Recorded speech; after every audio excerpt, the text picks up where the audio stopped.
नमस्कार, माई टिभीको समाचारमा स्वागत गर्दछु म जुहिसा। नेकपा एमालेको केन्द्रीय कमिटीको बैठक आज बस्दैछ। यद्यपि वरिष्ठ नेता झलनाथ खनाल र माधव कुमार नेपाल समूह भने यो बैठकमा सहभागी नहुने भएको छ। बिहिबार बसेको सो समूहको बैठकले शुक्रबार बोलाइएको बैठक अवैध भएको निष्कर्ष निकाल्दै सहभागी नहुने निर्णय गरेको हो। पार्टीलाई 2075 जेठ 2 अगाडिको अवस्थामा फर्क्याउनु पर्ने माग गर्दै आएकोमा समूहले अहिलेकै स्थितिमा बैठकमा सहभागी हुन नसकिने जनाइएको छ। एमाले अध्यक्ष केपी शर्मा ओलीले 10औं महाअधिवेशन आयोजक कमिटी भङ्ग गरी त्यसलाई केन्द्रीय कमिटीमा रूपान्तरण गरेका थिए।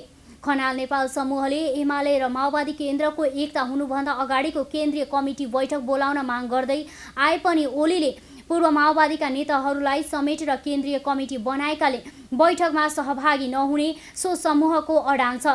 ओली 10औं महाअधिवेशन आयोजक कमिटीलाई भङ्ग गरेर त्यसलाई केन्द्रीय कमिटीमा रूपान्तरण गरेका छन्, जसमा पूर्व माओवादीका 20 जना सदस्य छन्। सर्वोच्च अदालतको संवैधानिक इजलासमा जारी प्रतिनिधि सभा विघटन विरुद्धको मुद्दामाथिको बहस संविधानको धारा 76(5) को व्याख्याबाट केही मोडिएको छ। संविधानको धारा 76(5) बमोजिमका प्रधानमन्त्रीका दावेदारले दलीय समर्थन जुटाउनु पर्ने कि बहुमत सांसदहरूको हस्ताक्षर 76(5) अनुसार प्रधानमन्त्री नियुक्त प्रक्रियामा अर्को दलको सांसदलाई समर्थन गरेकै आधारमा दल त्यागको कारबाही गर्न मिल्छ कि मिल्दैन जस्ता प्रश्नहरूबाट बहस केही मोडिएको हो। बहसलाई 76(5) को व्याख्याबाट केही मोडिएर प्रधानमन्त्रीको नियत, जिम्मेवारी र दायित्वतर्फ केन्द्रित गराउने प्रयास स्वयं प्रधान न्यायाधीश चोलेन्द्र शमशेर जबराले गरेका छन्। बिहिबार प्रधानमन्त्री केपी शर्मा ओली पक्षका कानुन व्यवसायी अधिवक्ता परशुराम कोइराला बहस गर्दै थिए। उनले 2051 सालपछि 4 पटक संसद विघटन भएको र त्यस विरुद्ध 4 बाटै मुद्दा अदालतमा आएको उल्लेख गर्दै भने अहिले पनि प्रतिनिधि सभा पुनः स्थापना गर्दा वैकल्पिक सरकारको सम्भावना छैन। विश्वासको मत प्राप्त हुने दोहोरो राजनीतिक आधार देखिएको अवस्था छैन।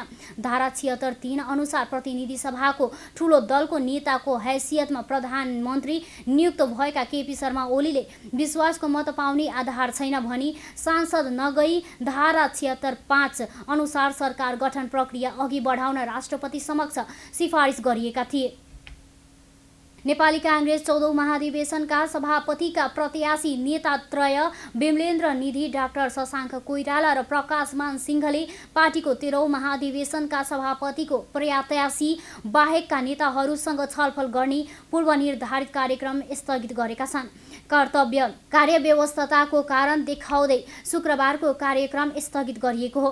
क्रियाशील सदस्यता छानबिन समिति पार्टी पदाधिकारी र पूर्व पदाधिकारीको बैठक बस्नुपर्ने भएकाले आजका लागि हामी 3 जनाले तय गरेको केन्द्रीय सदस्यहरूसँगको अनौपचारिक छलफल कार्यव्यवस्थाका कारण स्थगित भएको जानकारी गराउँदैछौँ। काङ्ग्रेस उपसभापति निधि, महामन्त्री डाक्टर कोइराला र पूर्व महामन्त्री सिंहले आगामी भदौमा तय भएको 14औं महाधिवेशनमा सभापति दावी गर्दै आएका छन्। उनीहरू 3 जना आफ्नो निवासमा पालैपालो संयुक्त बैठक पनि बस्दै आएका छन्। पहिलो पटक ठमेलको चाक्सी बारी स्थित सिंह निवासमा उनीहरू बीच महाधिवेशन केन्द्रित छलफल भएको थियो। चितवनको 2 छुट्टा-छुट्टै ठाउँमा पहिरोमा परिएका 2 जनाको मृत्यु भएको छ भने 3 जना बेपत्ता भएका छन्। मृत्यु हुनेमा पहाडी गाउँ कालिका नगरपालिका 11 सिद्धिको दानेटारका 52 वर्षीय ज्ञान बहादुर चेपाङ र 1 जनाको नाम नखुलेको जिल्ला प्रहरी कार्यालय चितवनले जानकारी दिएको छ। प्रहरीका अनुसार आफन्तको घर जाने क्रममा बाटोमाथिबाट आएको पहिरोमा चेपाङ पुरिएका थिए। त्यस्तै राप्ती नगरपालिका बाडामा पहिरो जाँदा एकै घरका 4 जना बेपत्ता भएका छन् भने 1 जनाको लास भेटिएको छ। यस्तै दासढुङ्गामा नजिकै ठुलो ढुङ्गा खस्दा पूर्ण सडक अवरुद्ध भएको जिल्ला प्रहरी कार्यालय चितवनले जानकारी दिएको छ। नेपाली काङ्ग्रेसको आसन 14औं महाधिवेशनमा सभापतिका आकाङ्क्षी मध्ये एक हुन् महामन्त्री डाक्टर शशाङ्क कोइराला। सभापति शेरबहादुर देउवा चुनावी मैदानमा होमिस्केका छन् भने संस्थापन तर समूहमा सभापति उम्मेद्वारका लागि आधा दर्जन बढी आकाङ्क्षी छन्। कोइराला परिवारबाटै डाक्टर शेखर पनि सभापतिका दावेदार हुन्।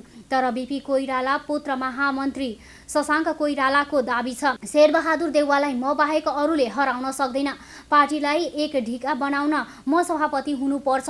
रामचन्द्र पौडेल, प्रकाशमान सिंह मात्र होइन, दाजु डाक्टर शेखरलाई समेत मनाएर आफू सभापतिको उम्मेदवार बन्ने र देउवालाई हराउने उनको दाबी छ।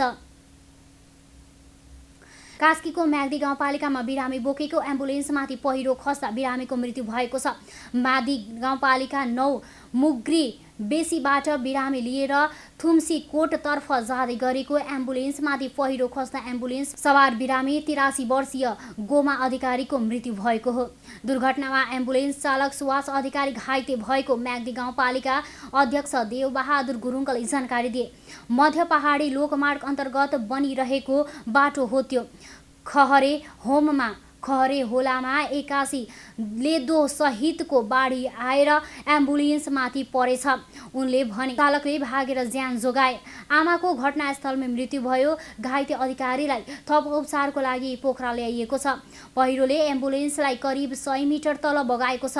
पहिरोमा परि मृत्यु भएकी अधिकारीलाई 4 दिनदेखि कोरोना संक्रमणको लक्षण देखिएको थियो। उनी बुहारी नाति र नातिनीलाई कोरोना पोजिटिभ देखिएको थियो। अधिकारीको ज्वरो बढेर हिँड्नै नसक्ने भएपछि कोरोना परीक्षण बनाई उपचारका लागि अस्पतालतर्फ लगिएको थियो।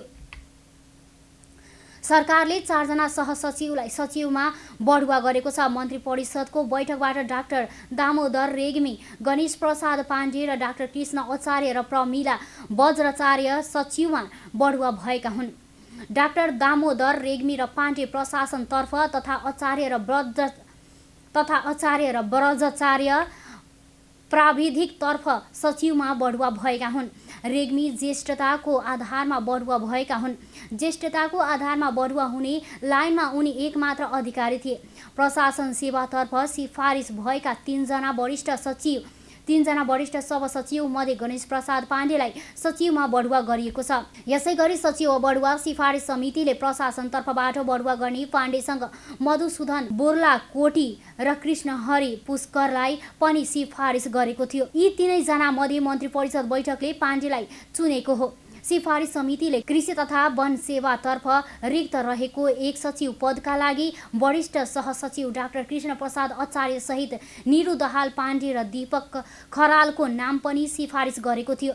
सिफारिस सूचीको 1 नम्बरमा रहेका आचार्यलाई नै मन्त्री परिषद बैठकले बढुवा गर्ने निर्णय गरेको हो। मन्त्री परिषद बैठकले इन्जिनियरिङ सेवातर्फ सहसचिव वज्राचार्यलाई सचिवमा बढुवा गर्ने निर्णय गरेको छ। बढुवा समितिले वज्राचार्यसँगै सहसचिवद्वय सुशीलचन्द्र तिवारी र गोविन्द सिगदेललाई सिफारिस गरेको थियो। सङ्घीय मामिला तथा सामान्य प्रशासन मन्त्रालयका अनुसार प्रशासनतर्फ अझै 3 सचिव पद रिक्त छ। अब बढुवाको सिफारिस हुने लाइनमा सहसचिवहरू मधुसूदन बोर्लाकोटी, खगेन्द्र नेपाल, किरण राज शर्मा, रामप्रसाद घिमिरे लगायत छन्। धनुषा र सिराहाको सिमानामा बनिरहेको कमला नदीमाथिको पुलमा गत असार 5 गते पुगेका तत्कालीन सांस्कृतिक तथा पर्यटन मन्त्री उमाशङ्कर अरगरियाले ठेकादार कम्पनीका प्रतिनिधि इन्जिनियरलाई माला लगाएर धन्यवाद दिए। पहिलेको ठेकेदारले ढिला गर्दै यो क्षेत्रका जनतालाई दुःख थियो। तपाईहरूले लिएपछि छिटो काम गर्नुभयो, धन्यवाद छ, उनले भनेका थिए। तालीको गडगडाहटकै बीचमा सञ्चारकर्मीले ठेकेदारलाई प्रतिनिधिलाई सोधेका थिए, पुल कहिलेसम्म चल्छ त? निर्माण कम्पनीका इन्जिनियरले जवाब दिएका थिए, यो वर्ष अगाडि नै सञ्चालनमा आउँछ। सञ्चारकर्मीले थप सोधे, अहिले नै बाढी आयो त भने त समस्या पर्छ होला नि? नाइ, बाढीका कारणले समस्या आउने काम लगभग सकिएको छ। माथिको काम मात्रै बाँकी रहेको कारण बाढीले काममा असर गर्दैन, उनले भनेका थिए। तर बिहिबार यो पुल प्रयोग गर्न नमिल्ने गरी भासियो। कमला नदीमा आएको सामान्य बढी समेत पुलको थेगेन र 1 र 2 नम्बर स्पानमा समस्या पर्ने गरी भासिनु पुग्यो। हुलाकी सडक निर्देशनालयका निर्देशक रोहित विसुरालका अनुसार भासिएको पुलमा फिनिसिङको काम हुँदै थियो। बाढीले पुर्याउन सक्ने असर ध्यानमा राखेर नदी नियन्त्रणको काम भासिएको थियो। पुलको स्ल्याबको माथिल्लो भागमा अन्तिम चरणको बेयरिङ कोटको काम हुँदै थियो। रेलिङ खन्ने काम पनि लगभग सकिएको थियो। पुलको दुवै छेउसम्मको सडक लगभग तयार भइसकेको हो। तर एकाएक पुल भासिएपछि सिराहा बजार र धनुषाको सीमा क्षेत्रका नागरिक फेरि निराश भएका छन्। वीरगञ्ज महानगरपालिका 24 रमगढवा शान्ति टोलका कृष्णनन्द शाह मजदुरीका लागि बाहिरिए थिए। बुधबार राति भएको वर्षाले सिर्सिया नदीमा बाढी आएको बाढीको पनि घरभित्र पसेर सबै अन्नपात लदा कपडा र गाईबस्तुलाई खुवाउन राखिएको भुसा बगाएर लग्यो। बाढीबाट 50,000 जतिको क्षति भएको अनुमान छ। परिवारका सदस्यले छिमेकीको पक्का घरमा गएर ज्यान जोगाए। उनी मजदुरीबाट फर्क्दा घर जान सकेन स्थिति थिएन। ट्रकमा लोड भएर आएको कोइराला झर्ने काम गर्ने उनको घर सिर्सिया नदीको छेउमै छ। जमिन उनको नाममा छैन। खरिद गर्नका लागि प्रक्रिया सुरु भएको छ। जमिन आफ्नो नहुँदासम्म पक्का घर बनाउने कुरा पनि भएन। 3 धुर जमिन पास गर्न बाँकी छ। उनले भने वर्षिनी नदीमा बाढी आउँदा घरमा पसेर दुःख पाइन्छ। कतै जाऊ त जाने कहाँ ठाउँ छैन। माइती आएकी 1 महिनाकी सुत्केरी छोरी सहित 6 जनाको परिवार छिमेकीको घरमा बस्न बाध्य भएको उनले सुनाए। कृष्णनन्दको जस्तै बिर्जुल कानु द्वारिका पण्डित इन्द्रभूषण उपाध्याय लगायतको फुसको घर जुवानमा परेको छ। कतिपयको पक्का घरमा समेत पानी पसेको छ। वाडा कार्यालय नगरपालिका कार्यालयमा वर्षायाम अगाडि नै पटक पटक गुनासो गर्दा समेत सुनवाई नभएको उनीहरूको भनाइ छ। बागमती प्रदेश सरकारले सञ्चालन गर्न लागेको आम संसार गृहको विरोधमा प्रदेश सभा सदस्यलाई ज्ञापन पत्र बुझाएको छ। सञ्चालनमा रहेका प्रदेशभित्रका सञ्चार संस्थाको विकासभन्दा पनि प्रचारको लागि सरकारले संसार गृह सञ्चालन गर्न लागेको भन्दै नेपाल पत्रकार महासङ्घ बागमती प्रदेश समितिले 109 जना प्रदेश सभा सदस्यलाई ज्ञापन पत्र बुझाएको छ। बागमती प्रदेश सरकारले आफै आम संसार गृह सञ्चालन गर्न 10 करोड बजेट विनियोजन गरेको प्रति 109 सांसदलाई ध्यानकर्षण सहित ज्ञापन पत्र बुझाएको हो। पत्रकार महासङ्घ बागमती प्रदेशका उपाध्यक्ष रूपेश डुलाल, महासचिव कृष्ण सारू मगर सहितको टोलीले केही सांसदहरूलाई भेटेर ज्ञापन पत्र बुझाएका छन् भने अन्य सांसदलाई संसदीय दल मार्फत ज्ञापन पत्र बुझाएका हुन्। महासङ्घले सभामुख उपसभामुख सांसदमा प्रतिनिधित्व गर्ने नेकपा एमाले, नेकपा माओवादी केन्द्र, नेपाली काङ्ग्रेस, विवेकशील साझा पार्टी, नेमकिपा राप्रपा र स्वतन्त्र सांसदलाई ज्ञापन पत्र बुझाएको छ। 110 सांसद रहेको प्रदेशसभामा सांसद पशुपति चौलागाईको निधन भएकोले हाल 109 जना छन्। ज्ञापन पत्रमा महासङ्घले प्रदेश सरकारले आम संसार गृह सञ्चालन गर्ने निर्णय फिर्ता गराउन भूमिका खेलिदिन आग्रह गरिएको महासचिव मगरले बताए। पछिल्लो 24 घण्टामा 2760 जनामा कोरोना भाइरस संक्रमण पुष्टि भएको छ। स्वास्थ्य तथा जनसङ्ख्या मन्त्रालयका अनुसार 7130 जनामा गरिएको PCR परीक्षणमा 1857 र 3855 जनामा गरिएको एन्टिजेन परीक्षणमा 903 जना गरी 2730 जनामा कोरोना संक्रमण पुष्टि भएको हो। यो सँगै नेपालमा कोरोना संक्रमितको कुल संख्या 6,40,6062 पुगेको छ। सक्रिय संक्रमितको संख्या 31368 जना रहेको छ। पछिल्लो 24 घण्टामा कोरोना भाइरस संक्रमण मुक्त हुनेको संख्या 4017 रहेको छ। कोरोना संक्रमणका कारण 33 जनाको मृत्यु भएको छ। नेपाली काङ्ग्रेसका तत्कालीन सभापति तथा पूर्व प्रधानमन्त्री गिरिजाप्रसाद कोइरालाको आज 98औं जन्म जयन्ती हो। उनको जन्म विक्रम सम्वत 1981 साल असार 18 गते भारतको बिहारमा भएको थियो। मुलुकको 4 पटक प्रधानमन्त्री भएका कोइराला गणतन्त्र नेपालका पहिलो प्रधानमन्त्री समेत थिए। कोइरालाको नेतृत्वमा तत्कालीन विद्रोही समूह नेकपा माओवादीलाई मूलधारको राजनीतिमा ल्याउँदै राष्ट्रिय राजनीतिको कोसे ढुङ्गाका रूपमा रहेको विस्तृत शान्ति सम्झौता भएको थियो। कोइरालाकै अगुवाईमा 2062-63 मा दोस्रो जनआन्दोलन सफल भएको थियो। सशस्त्र युद्धमा रहेको तत्कालीन नेकपा माओवादीलाई शान्ति प्रक्रियामा ल्याउन गिरिजाप्रसाद कोइरालाले नेतृत्वदायी भूमिका निर्वाह गरेका थिए। राजनीतिक जीवनमा कोइरालाले पार्टीभित्र र राष्ट्रिय राजनीतिका विषयमा लिने अडान र निर्णयबारे विरोध समेत हुने गरेको थियो। उनी विक्रम सम्वत 2048 जेठ 12 गते, 2051 मङ्सिर 14 गते, 2055 वैशाख 2 गतेदेखि 2056 जेठ 17, 2056 चैत्र 9 देखि 2058 साउन 11 र 2065 जेठ 15 देखि 2065 भदौ 2 सम्म गरी 4 पटक प्रधानमन्त्री भएका थिए।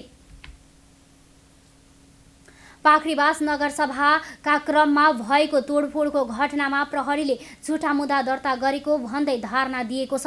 नेकपा एमाले पक्षका मेयर बिर्ख बहादुर राईले प्रहरीलाई दबाब दिएर विपक्षी गठबन्धनका नेता कार्यकर्तालाई झुटा मुद्दा दर्ता गरेको गठबन्धन पक्षको आरोप छ। काङ्ग्रेस, नेकपा माओवादी, नेकपा एमाले, माधव नेपाल समूहका 15 जना विरुद्ध अभद्र व्यवहारमा प्रहरीमा उजुरी परेको छ। झुटा मुद्दा खारेजीको माग गर्दै धारणा दिएको काङ्ग्रेस जिल्ला सभापति अग्निप्रसाद पौडेलले बताए। धारणापछि निमित्त प्रमुख जिल्ला अधिकारी रामनारायण श्रेष्ठलाई मुद्दा फिर्ता गर्न माग गरिएको हो। पाखरीबास नगरपालिकामा असार 10 गति नगरसभाका क्रममा भएको घटनामा संलग्न 15 विरुद्ध अभद्र व्यवहारमा उजुरी दर्ता गरिएको छ। अब अन्तर्राष्ट्रिय खबर।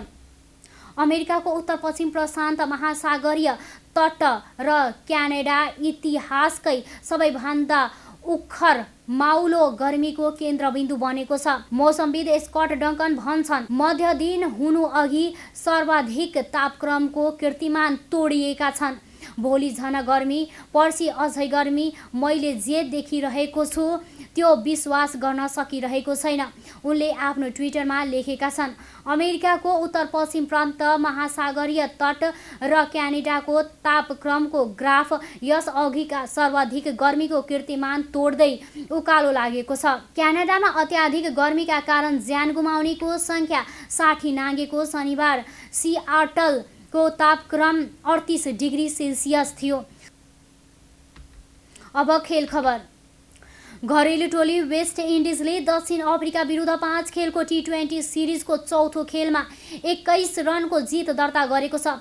वेस्ट इन्डिजको यो जितसँगै सिरिज रोमाञ्चक मोडमा पुगेको सिरिज विजेताको टुङ्गो अन्तिम खेलबाट लाग्ने भएको छ। वेस्ट इन्डिजले दिएको 168 रनको लक्ष्य पछ्याएको दक्षिण अफ्रिकाले 20 ओभर नै ब्याटिङ गरे पनि 9 विकेट गुमाउँदै 146 रन मात्र बनाउन सक्यो।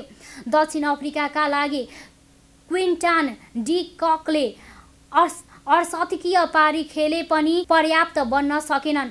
उनले 43 बलमा 6 चौका र 2 छक्काको मद्दतले 60 रनको योगदान दिए।